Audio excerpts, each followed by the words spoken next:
Trump రచ్చ బిగినైపోయింది.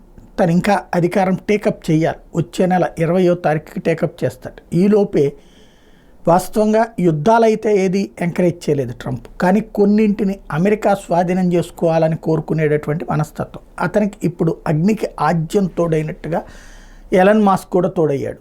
తాజాగా అట్లాంటిదే Panama కాల్వ ఇప్పుడు ప్రస్తుతం ప్రపంచపు వాణిజ్యం అంతా కూడా అట్టించిన నడుస్తోంది. దాని మీద కన్నేసి దాన్ని తమ హస్తగతం చేసుకుని ఓ రకంగా సొంత టోల్గేట్ పెట్టేయాలని ప్లాన్ చేస్తున్నాడు, ఈజీగా అర్థమయ్యే భాషలో చెప్పాలంటే. దానికి ఇంతకుముందు ప్రపంచం అంతా నిరాకరించింది, తిరస్కరించింది, వ్యతిరేకించింది, కాబట్టి నడిచింది. ఈ దఫా అది చేసుకు తీరతాం అన్నటువంటి తరహా ఉపన్యాసం అన్నది ఇప్పుడు సంచలనం సృష్టిస్తోంది. 2025కి ఇది సాధ్యం అంటూ ఇంకో పక్కన ఎలన్ మాస్క్ ప్రకటించడం కూడా కీలకమైంది. ఏదైతే పనామా రెస్పాండ్ అయింది దీని మీద ట్రంప్ ట్వీట్కి సంబంధించి welcome to the United states canal అంటూ అక్కడి నుంచి వచ్చినటువంటి వ్యాఖ్యలను బట్టి చూస్తే పనామాకి సంబంధించినటువంటి దాన్ని ఆక్రమించుకోవడానికి అమెరికా సర్వశక్తులు ఒడ్డేటటువంటి ప్రయత్నం చేస్తుంది.